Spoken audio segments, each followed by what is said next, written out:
హనుమాన్ శోభాయాత్రకు హైదరాబాద్ ముస్తాబైంది.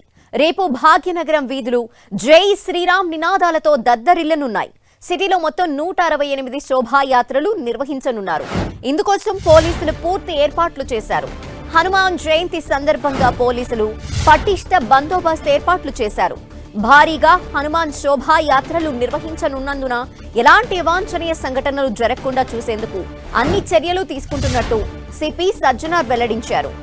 ఈసారి ప్రధాన యాత్రలో సుమారు 168 శోభాయాత్రలు కలవనున్న నేపథ్యంలో ఎలాంటి అవాంఛనీయ సంఘటనలు జరగకుండా 3000 మంది పోలీస్ సిబ్బందితో అదనపు సాయుధ బలగాలు, టాస్క్ ఫోర్స్ బృందాలని కీలక ప్రాంతాల్లో మోహరిస్తున్నట్టు తెలిపారు.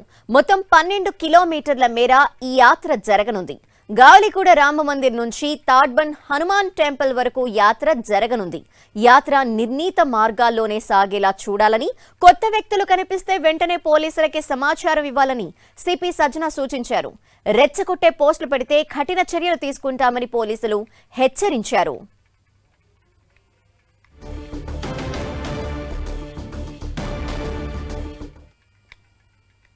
రేపు జరగనున్న హనుమాన్ శోభాయాత్రకి సంబంధించిన డీటెయిల్స్ మా ప్రతినిధి కిరణ్ లైవ్ లో అందిస్తారు. కిరణ్, ధనలక్ష్మి, మత సామరస్యానికి ప్రతీకైన హైదరాబాద్ నగరంలో ప్రతి ఏడాది జరిగే హనుమాన్ జయంతి సందర్భంగా జరిగే శోభయాత్రకు సంబంధించి ఈసారి కూడా ఇటు హైదరాబాద్ పోలీసులు చాలా పకడ్బందీ ఏర్పాట్లు చేసినట్టుగా మనం చెప్పుకోవాల్సి ఉంటుంది. సుమారుగా 12 కిలోమీటర్ల పాటు కూడా ఈ శోభయాత్ర సాగుతుంది. దీనికి సంబంధించి 148 సంబంధించిన వివిధ ప్రాంతాల నుంచి కూడా ఈ ప్రధాన మార్గంలో శోభయాత్రలో కలవబోతున్నట్టు. దీనికి సంబంధించి కూడా ప్రతి ఏడాది చాలా పకడ్బందీ ఏర్పాటు చేశారు హైదరాబాద్ పోలీసు. ఈసారి కూడా చాలా పకడ్బందీ ఏర్పాటు చేస్తున్నారు. ప్రశాంతంగా ఈసారి హనుమాన్ జయంతి శోభయాత్ర హైదరాబాద్ నగరంలో నిర్వహించేందుకు ప్రత్యేక ఏర్పాటు చేసినట్టుగా చెప్పుకోవచ్చు. నిన్న సిపి సజ్జనార్ అదేవిధంగా జిహెచ్ఎంసీతో పాటు వివిధ శాఖలకు సంబంధించిన అధికారులతో దీనికి సంబంధించి ఒక కోఆర్డినేషన్ మీటింగ్ ఏర్పాటు చేశారు.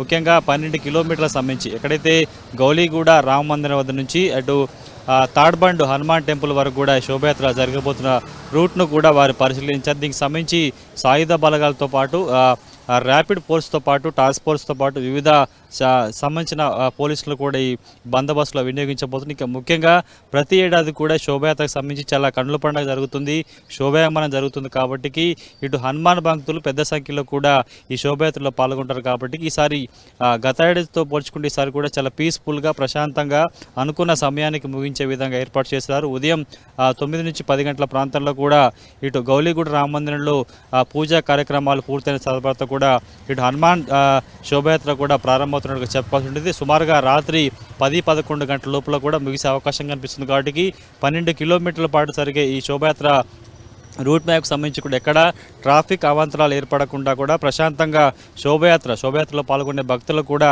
అసౌకర్యాలు కలగకుండా ఉండేందుకు ప్రత్యేక ఏర్పాటు చేసినట్టు చెప్పారు. ఎందుకంటే ప్రతి ఏడాది కొన్ని ఏళ్లుగా హైదరాబాద్ నగరంలో శ్రీరామనవమి శోభయాత్ర తర్వాత కూడా హనుమాన్ జయంతి సందర్భంగా జరిగే శోభయాత్రకు సంబంధించి కూడా చాలా ప్రత్యేకత ఉంటుంది, ప్రాధాన్యత ఉంటుంది. ఎందుకంటే మత సామరస్యానికి ప్రతీక అయిన హైదరాబాద్ నగరంలో చాలా పీస్ఫుల్గా ఈ శోభయాత్ర జరుగుతుంది. కాబట్టి ఈసారి వేలాది మంది సంబంధించిన భక్తులు కూడా శోభయాత్రలో పాల్గొంటారు. కాబట్టి పూర్తి స్థాయిలో చాలా పకడ్బందీ ఏర్పాటు చేసినట్టుగా చెప్పుకోవాలి. థాంక్యూ కిరణ్.